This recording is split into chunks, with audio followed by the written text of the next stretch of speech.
Hello friends, welcome back again in e notes. तो unit 4 हम पढ़ रहे थे ब्रेक। तो यूनिट 4 हम पढ़ रहे थे पार्ट 4 में हम पढ़ेंगे बैंड एंड ब्लॉक ब्रेक।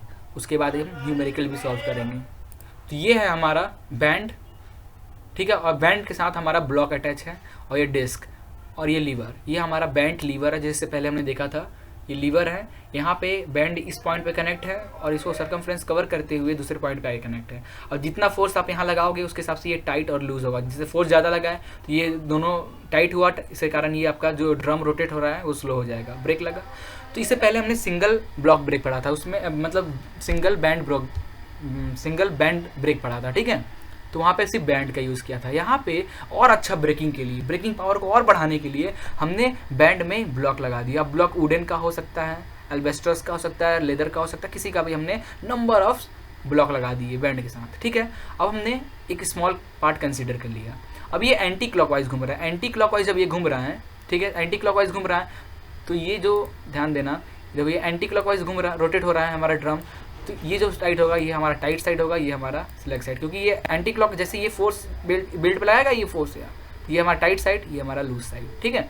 तो हमने जो ब्लॉक 1 है इसका हमने यहाँ पे बड़ा कर एक डायग्राम बनाया है।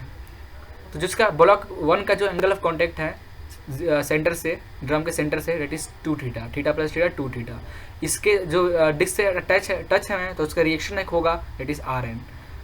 ये हमारा T1, क्योंकि ये देखो ब्लॉक 1 के T1 और दूसरे ब्लॉक से भी तो अटैच है हमारा वो बैंड, तो ये T1 डैश ले लिया हमने नाम।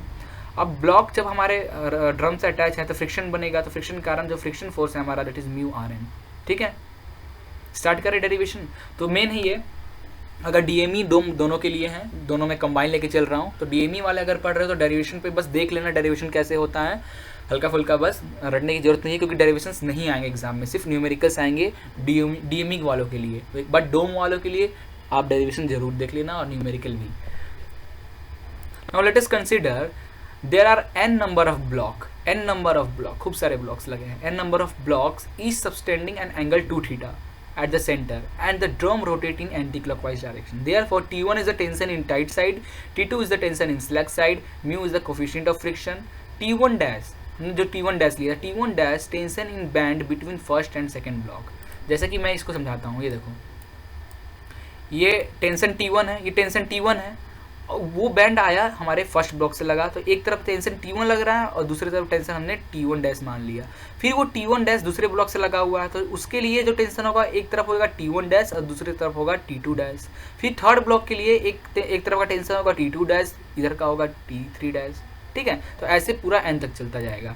तो यहाँ पे मैंने वही लिखा है कि let T1 dash is the tension in the band between first and second block, T2, T3, T2 dash, T3 dash and Tn dash etc. all are the tension in band between the two blocks. Okay. Now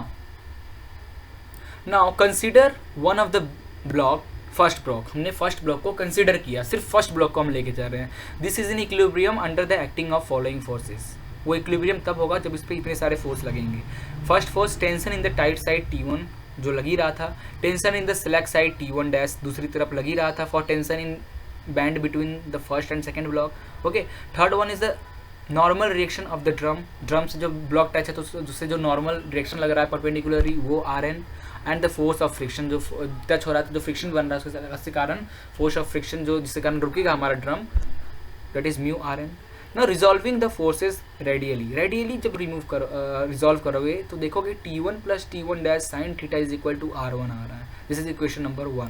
and resolving the forces tangentially move करोगे तो क्या tangentially क्या है हमारा, that is T1 minus T1 dash is cos theta is equal to mu Rn, ठीक है। Figure देखना समझ में आ जाएगा।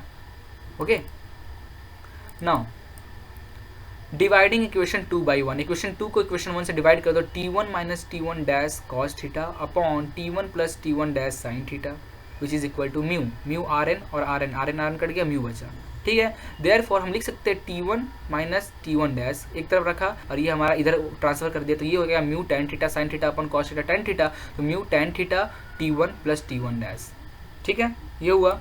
नाउ अभी और देखो, देयरफॉर T1 इसको T1 डैश से डिवाइड कर दो, इसे इधर ट्रांसफर कर दो, therefore T1 upon T1 dash is equal to 1 plus mu tan theta upon 1 tan theta. तो ये फॉर्मूला बहुत इंपॉर्टेंट है, ठीक है, न्यूमेरिकल सॉल्व करना है हमें, तो ये फॉर्मूला ध्यान रखना क्या होता है, T1/T1 dash is equal to 1 plus mu tan theta upon 1 minus mu tan theta, formula ध्यान रखना, ठीक है। Now similarly it can proceed for each of the block, ठीक है, similarly it can be prove for each block that, मतलब हमने अभी सिर्फ ब्लॉक नंबर 1 के लिए, मीन जो ब्लॉक 1 लगा हुआ था यहाँ पे, ये जो ब्लॉक 1 था उसके लिए हमने अभी प्रूफ किया कि T1/T1 dash is equal to होता है 1 minus mu tan theta upon 1 plus mu tan theta. अब हम जो और भी ब्लॉक लगा है सबके लिए ऐसे प्रूफ कर, सबके लिए करेंगे तो हम देखेंगे कि हमारा क्या हो जाएगा, किसके इक्वल हो जाएगा, that is T1 dash upon T2 dash दूसरे ब्लॉक के लिए, T2 dash upon T3 dash तीसरे ब्लॉक के लिए, ना इसी तरह Tn-1 upon T2 dash last तक के लिए। देयरफॉर इसके लिए क्या हो जाएगा, इसके लिए भी same 1 plus you ten theta upon 1 minus you tan theta. Therefore T1 upon T2 क्या हो जाएगा, T1 upon T1 dash into T1 dash upon T2 dash into T2 dash upon T3 dash, ऐसे Tn-1 अपॉन T2 डैश। इसके लिए क्या formula हो जाएगा, for n condition के लिए हम क्या करेंगे, whole power n। Therefore T1 upon T2 is equal to 1 plus mu tan theta upon 1 minus mu tan theta n means number of block. तो जो भी मैंने बताया इंपॉर्टेंट है, उससे बहुत ज़्यादा इंपॉर्टेंट ये फॉर्मूला है, तो आप उससे अच्छा ये याद करके रखो, ठीक है, कि T1 upon T2 tension in belt T1 और tension in belt T2 upon दोनों डिवाइड इज इक्वल टू कितना होता है 1 plus mu tan theta, where mu is the coefficient of friction, theta is the angle of contact और n is the number of blocks जो band में लगे हुए हैं वो, ठीक है। Now braking torque on the drum of effective radius, ठीक है, ब्रेकिंग टॉर्क क्या हो जाएगा इसकी ये सिस्टम के लिए, that is TB is equal to T1 minus T2 R neglecting thickness. जब आप थिकनेस को नहीं लोगे तब क्या हो जाएगा, braking torque TB is equal to T1 minus T2, इससे T1 T2 निकाल लेना, T1 minus T2 R radius of drum, okay. और जब आप थिकनेस लोगे तो थिकनेस जब आप कंसीडर करोगे तब आपका ब्रेकिंग टॉर्क हो जाएगा T1 minus T2 RE, this is the effective radius. ये RE का वैल्यू क्या होता है, इससे पहले लेक्चर में बताया था, RE का वैल्यू होता है RE इज इक्वल टू, मैं यहाँ लिखने की कोशिश करता हूँ, R, ठीक है, plus T upon 2 thickness upon 2, ठीक है, RE is equal to R plus T upon 2, ठीक है, थिकनेस अपॉन 2, ये होता है RE का। चलिए न्यूमेरिकल सॉल्व करते हैं, ओके। तो अपने पास ये न्यूमेरिकल है, आइए देखते हैं कैसे सॉल्व होगा ये numerical. In the band and block brake shown in figure this, okay, the band is lined with 12 block, number of block दिया है 12, each of which subtended an angle 15 degree पे हैं सेंटर से of rotating drum. The thickness of the block is 75 mm, block का thickness दिया है, मतलब हम लोग थिकनेस कंसीडर करके निकालना है, ठीक है, तो हम लोग ये फार्मूला यूज़ करेंगे, ये वाला थिकनेस कंसीडर करके, ठीक है। थिकनेस दिया हुआ है of the block 75 mm and the diameter of the drum का डायमीटर 850 दिया हुआ है। If when the brake is in action the greatest and the least tension in the brake strap are T1 and T2, बोल रहा है T1 और T2 इसका क्या है, हमारा टेंशन है ब्रेक का। Then T1 upon T2 is equal to this, ये फार्मूला पता ही है, नॉर्मल है, where mu is the coefficient of friction of for the brake, ठीक है, म्यू क्या है, कोफिशिएंट ऑफ फ्रिक्शन है। With the lever arrangement as shown in the figure find the least force required at C, at point C पे हमें force, जो force लग रहा है लीस्ट फोर्स क्या होगा वो निकालना है, for the block to absorb इतना पावर और रोटेट हो रहा है इतने RPM से, 240 RPM से। Then the coefficient of friction between the band and block is 0.4। अब हमें पॉइंट C पे निकालना है, ठीक है, तो कैसे स्टार्ट करें, ओके। तो अपने को ये सब गिवन दिया था, नंबर ऑफ ब्लॉक दिया 12, 2 थीटा दिया था 15 डिग्री, थीटा मेरा 7.5 डिग्री हो गया, T is equal to 75 mm that is 0.075 metre, diameter दिया था 850 mm 0.85 मीटर, पावर था 225 kilowatt means 225 × 10³ watt, n is equal to 240 RPM, mu is equal to इतना। अब देखो, since OB is greater than OA is greater than OB from figure, ये figure देखोगे, ये देखो फिगर देखो, ये OA है और ये OB है, तो आप देख रहे हो कि OA जो है 150 है और OB का डिस्टेंस 30 है, तो OA is greater than OB, ठीक है, OA is greater than OB, this means force at C, at point C पे, इस पॉइंट पे force at C act downward and the drum rotate clockwise, because O A is greater than O B, जो force C पे लग रहा है वो डाउनवर्ड लगेगा और जो हमारा ड्रम रोटेट होगा वो क्लॉकवाइज रोटेट होगा। ये कॉन्सेप्ट है, इसे माइंड में जरूर रखना, ठीक है। This means the band attach to A is slack side and the band attach to B is a tight side. Means हमारा ये जो बैंड बी से अटैच है वो टाइट साइड है और बैंड ए से जो अटैच है बैंड ये ए पॉइंट से वो हमारा स्लैक साइड है, ठीक है। फिगर देख के हम डायरेक्ट बता सकते हैं, ठीक है। रिजॉल्व द फोर्स रेडियली, अब फोर्स को हम लोग रेडियली रिजॉल्व करेंगे। तो इससे पहले हमने क्या फॉर्मूला था रेडियली के लिए, T1 plus T1 dash sine theta, theta 7.5 है, this is equal to Rn, radially कर रहे हैं तो this is equation number 1। Same to same, so resolve the force tangentially, we have T1 minus T1 dash cos 7.5 degree is equal to mu Rn, ठीक है। दो equation बना, ये आपको डिजाइन डेटा बुक में ये फार्मूला भी मिल जाएगा, अदरवाइज आप अभी डेरिवेशन में बताया तो इतना इजी ना फार्मूला तो याद कर ही सकते हो। नाउ डिवाइडिंग 2 और 1 को डिवाइड करो, this T1 minus T1 dash cos 7.57 divide किया is equal to mu, therefore T1 minus T1 dash upon T1 plus T1 dash is equal to mu tan 7.5 degree, ठीक है। इतना आया, इतना हम रखना अभी, okay. Now T1 upon T1 dash is equal to this, ये फार्मूला हमें पता है, T1 अपॉन T1 डैश होता है 1 plus mu tan 7.5 theta upon 1 minus you tan, इतना। Similarly for the other block the ratio of the tension T1 dash upon T2 dash, T2 dash upon T3 dash, etcetera, बहुत सारा जो और भी block लगे सबके लिए remain constant. Therefore for 12 block having greatest tension T1 and the least tension T2, T1 tight side था तो greatest tension, least tension T2 क्योंकि T2 स्लैक साइड था। Therefore T1 upon T2 is equal to this formula upon n, ये formula हमारा, ठीक है, जो question में भी दिया हुआ है और आपको पता, आप वैसे भी निकाल सकते हो। Now least force required at P is the least force required at C, at point C पे हमने बोला एट पॉइंट C पे P is the least force required, okay. Therefore now we know that diameter of band, band का diameter D is equal to D plus 2D, ये standard है, जो band है उसका डायमीटर का फॉर्मूला है, standard है, डिजाइन डेटा बुक में आपको मिल जाएगा, ठीक है।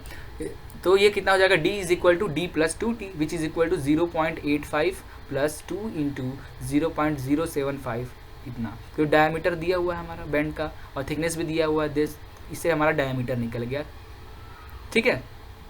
Now power absorb, power is equal to, अब ध्यान देना, power is equal to 2 pi NT upon 60 होता है, या फिर power is equal to tension into omega angular velocity. तो यहाँ पे जो फॉर्मूला यूज कर रहे हैं power absorb is equal to जो टोटल टेंशन लग रहा है वो इंटू ओमेगा एंगुलर वेलोसिटी से रोटेट जो हो रहा है, तो टोटल टेंशन है T1 माइनस T2 और angular velocity pi dn upon 60, okay. Therefore T1 minus T2 is equal to power into 60 upon pi dn, power हमारा दिया हुआ है 225 into 10 the power 3 into 60 upon pi, D capital D हमारा 1 आया, n हमारा 240, ठीक है। इसे सॉल्व करो तो T1 माइनस T2 जो आपका आएगा 17900 newton, this is equation number 3। Now we have to prove that T1 upon T2 is equal to this, ठीक है। Therefore T1 upon T2 is equal to mu हमारा 0.4 था और tan 7.5 प्रूव सॉल्व करो तो 0 पॉइंट इतना आएगा, ठीक है। वैल्यू हमने पुट किया तो हमारा ये पूरे को हमने सॉल्व किया अपॉन पावर 12 क्योंकि 12 नंबर ऑफ ब्लॉक था, 3.55 हमारा आया, ठीक है। T1 upon T2 this. अब इक्वेशन 3 हमारा एक बना T1 माइनस T2 का, एक इक्वेशन 2 बना, एक 4 बना, दोनों इक्वेशन को सॉल्व करो तो T1 और T2 की वैल्यू आएगी, T1 आएगी 24920 न्यूटन और T2 आएगी 7020 न्यूटन। तो हमने टेंशन तो कैलकुलेट कर लिया, ओके। नाउ अब हमें पॉइंट C पे, एट पॉइंट C पे हमें क्या निकालना था, कितना फोर्स यहाँ लग रहा है एट पॉइंट C पे, ये कैलकुलेट करना था। तो अब क्या करेंगे उसके लिए हम नाउ टेकिंग मूवमेंट, वो P निकालने के लिए हम हर जगह हर कंडीशन में सिस्टम के लिए देख रहे हैं, हम क्या करते हैं वो निकालते हैं मूवमेंट। तो क्या हो जाएगा P into 500 this P into 500, ये P जो फोर्स लग रहा है इंटू ये परपेंडिकुलर डिस्टेंस फलक्रम तक वो तक का परपेंडिकुलर डिस्टेंस दिस फोर्स, ठीक है, इज इक्वल टू T2, ये T2 नीचे की ओर लग रहा है, ठीक है। ये अच्छा ये क्लॉकवाइज रोटेट हो रहा है, दिस मीन्स ये T2 आपका ऐसे जाएगा रिएक्शन और T1 जो है वो ऐसे आएगा। तो हम ऐसे लिख सकते हैं कि P into 500 is equal to T2 into 150 ये distance minus T1 into this distance 30 लिख सकते हैं, तो हमने वही लिखा है दिस, ओके। T2 T1 हमने फाइंड किया, अभी जस्ट वैल्यू पुट करें तो आपका P इंटू 500 इतना हो जाएगा और P आपका 610.8 न्यूटन, ओके, तो यही न्यूमेरिकल था। तो thank you for watching this video, please like and share it and don't forget to subscribe it.